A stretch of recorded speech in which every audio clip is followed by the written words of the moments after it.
Menghadapi kemelut politik di Kerajaan Blambangan, Pangeran Agung Wilis melakukan perjalanan spiritual ke sejumlah tempat wingit, mulai dari pantai, gua, sampai bukit di sekitar Banyuwangi, Jawa Timur. Halo, Assalamualaikum, salam sejahtera untuk semua. Mungkin tak banyak yang tahu tentang Wong Agung Wilis atau Pangeran Agung Wilis dari Kerajaan Blambangan di Banyuwangi, Jawa Timur. Ia adalah tokoh yang memimpin perlawanan rakyat Blambangan terhadap kolonialis Belanda pada tahun 1767 sampai 1768. Sekedar mengingatkan saja, mungkin di antara teman-teman ada yang lupa. Kerajaan Blambangan merupakan kerajaan Hindu terakhir di Jawa. Kerajaan ini lahir pada tahun 1295, 2 tahun setelah Majapahit berdiri. Raja Majapahit, Raden Wijaya, memberikan istana timur ini kepada Arya Wiraraja, Adipati Sumenep, dengan ibu kota di Lumajang, karena ia telah membantu perjuangan mendirikan Majapahit. Setelah keruntuhan Majapahit pada abad ke-15, Kerajaan Blambangan mampu bertahan hingga abad ke-18. Sedangkan Wong Agung Wilis, menurut Babat Tawang Alun, memiliki nama asli Mas Sirna. Ia merupakan putra dari Mas Purba atau Pangeran Prabu Danurejo yang berkuasa antara tahun 1697 sampai 1736. Dengan demikian, Wong Agung Wilis masih merupakan cicit langsung dari raja terbesar Blambangan, Kanjeng Suhunan Prabu Tawang Alun, yang berkuasa dari tahun 1655 sampai 1691.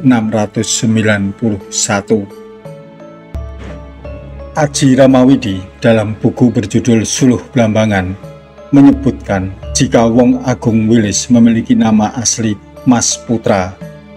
Ia merupakan anak dari Pangeran Prabu Danurejo dari istri ketiga yang berasal dari Kaba-Kaba, Bali, bernama I Gusti Ayu Kaba-Kaba. Pada tahun 1736, Prabu Danurejo mangkat. Putra tertua Pangeran Danurejo, yakni Mas Sepuh, kemudian menjadi Raja Blambangan dengan gelar Prabu Danuningrat. Dalam Babat Tawang Alun dikisahkan, kabar meninggalnya Prabu Danurejo didengar oleh Cokorda Negeri Kelungkung, Bali. Lalu Cokorda Kelungkung mengirim seorang utusan bernama Gusti Gede Lanang Jaya Denpasar.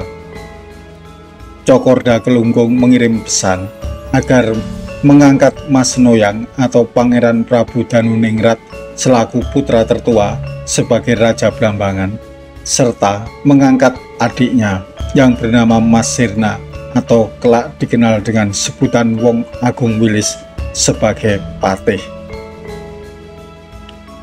Perintah Gusti Lanang Jaya Denpasar agar mengangkat Wong Agung Wilis sebagai patih ternyata tidak dilaksanakan oleh Prabu Danuningrat.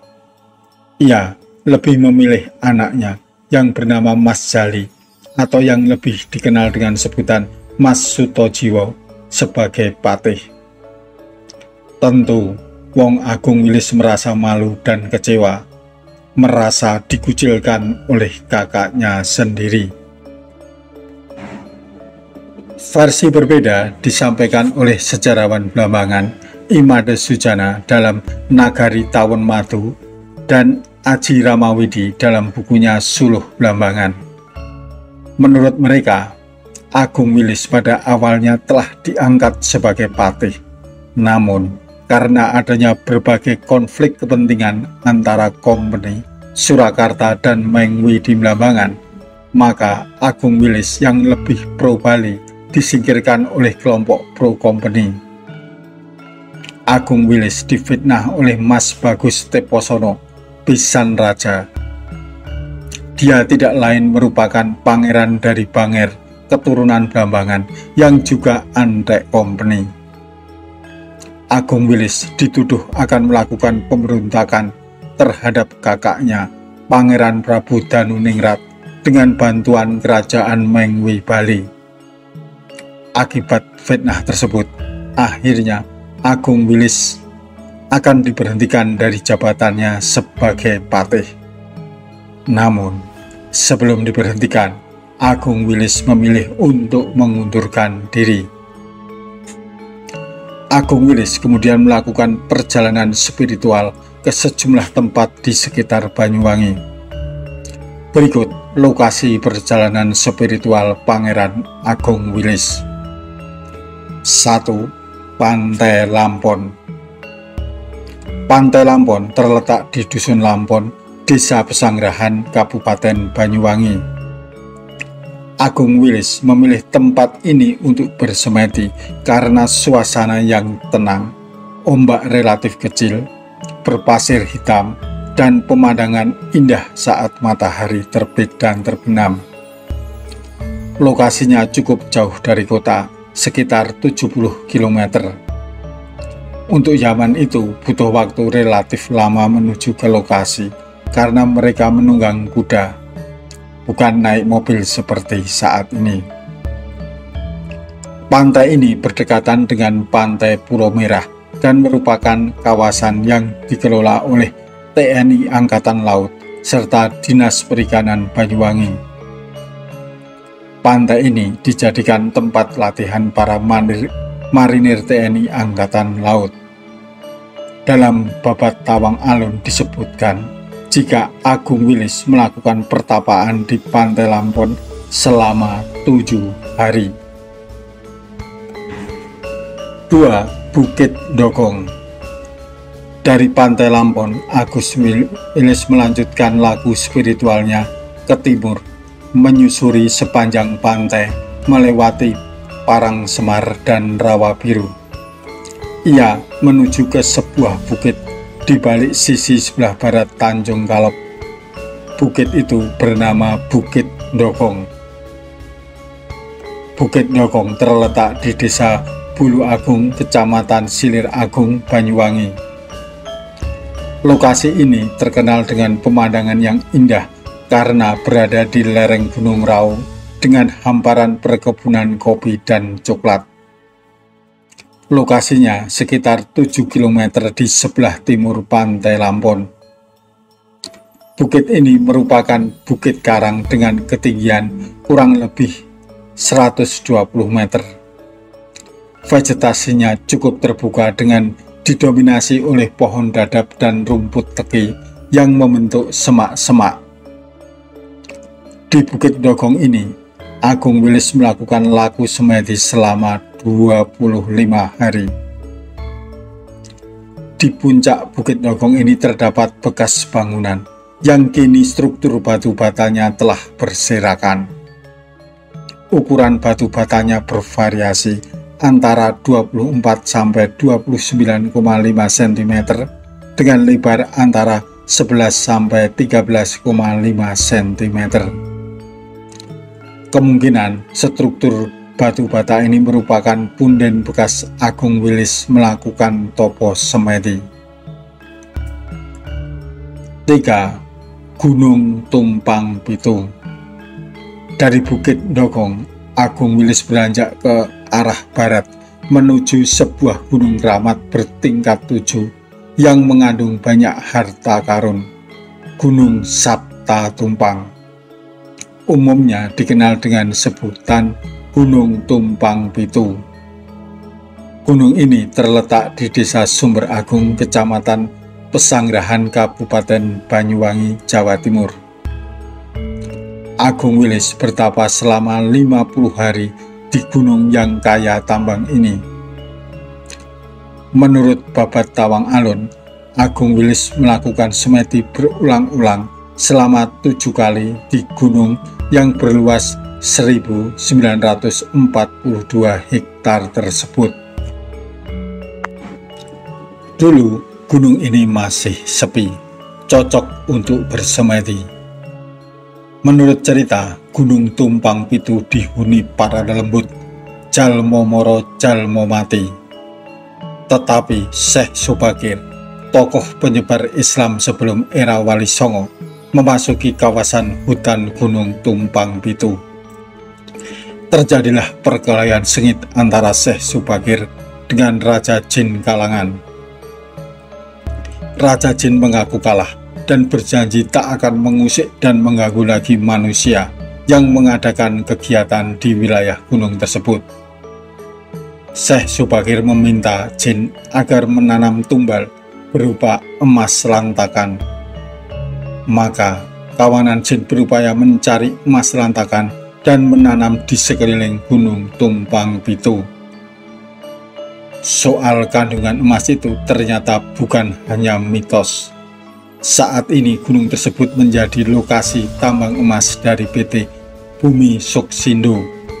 Mereka meski mendapat penolakan warga, tambang emas milik Bumi Suksindo jalan terus. Bagi masyarakat, Gunung Tumpang Pitu merupakan benteng alami yang menjadi pelindung masyarakat dari bencana alam, khususnya tsunami. Sebagai informasi, pada 3 Juni tahun 1994, kawasan Tumpang Pitu dan sekitarnya pernah dilanda tsunami. 4. Gua Macan.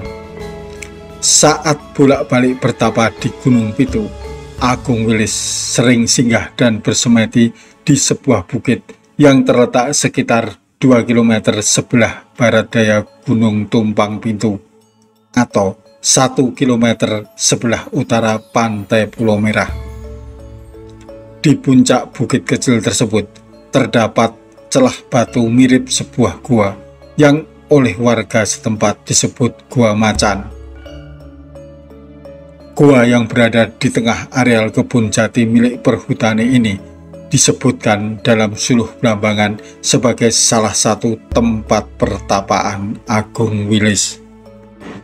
Menurut Aji Ramawidi, ada kemungkinan ketika Agung Wilis bolak-balik bertapa di Gunung Tumpang Pitu selama 7 kali, Gua Macan merupakan salah satu tempat yang disinggahi Agung Wilis untuk bertapa sebelum akhirnya balik lagi ke Gunung Tumpang Pitu. Gua Macan memiliki aura gaib dan sering dikaitkan dengan kejadian supranatural. Gua yang terletak di Taman Nasional Alas Purwo ini dipercaya sebagai gerbang menuju dunia lain. Kini, Gua Macan banyak dikunjungi oleh para wisatawan yang mau menuju ke Pulau Merah maupun Pantai Pancer karena lokasinya berada di dekat akses jalan menuju kedua pantai tersebut. 5. Mendirikan dukuh di atas pasisir manis. Hasil bersemedi di Gunung Tumpang Pitu, Agung Wilis mendapatkan petunjuk untuk mendirikan sebuah pedukuhan di sekitar pasisir manis. Karena inilah, Agung Wilis juga dikenal sebagai Mas Dukuh. Kini, pasisir manis dikenal dengan Pantai Parang Manis yang terletak di sebelah barat Pantai Lampon atau di sisi tenggara Gunung Tumpang Pitu. Di sana juga terdapat batu mirip kursi yang menghadap ke pantai, yang kemudian dikenal dengan Pantai Parang Kursi. Dibantu oleh 40 orang pengikutnya, Agung Wilis membuka hutan di Purwawingan di dekat pasisir manis untuk mendirikan pesanggrahan dan pedukuhan serta bercocok tanam di sana. Menurut Aji Ramawidi, kata Purwawinga berasal dari kata pura. Menurut Aji Ramawidi, kata Purawinga berasal dari kata pura yang berarti tempat, serta awingan yang berarti tersembunyi. Jadi, padukuhan Purawingan yang dibangun oleh Agung Wilis di sekitar pasisir manis merupakan tempat untuk mengasingkan diri. Di tempat yang tersembunyi ini, menurut Babat Tawang Alun, Agung Wilis juga mempelajari suluk Sudarsih. Maka lahirlah tafsir yang mengatakan dia seorang muslim, setidaknya pernah belajar tentang Islam. Ini masih tafsir karena belum ada bukti sejarah mengenai keislaman Agung Wilis. Dari gambaran tadi terlihat bahwa Agung Wilis melakukan perjalanan spiritual usai tak lagi menjabat patih di Kerajaan Blambangan. Sampai jumpa pada episode berikutnya dengan topik yang berbeda. Wassalamualaikum warahmatullahi wabarakatuh.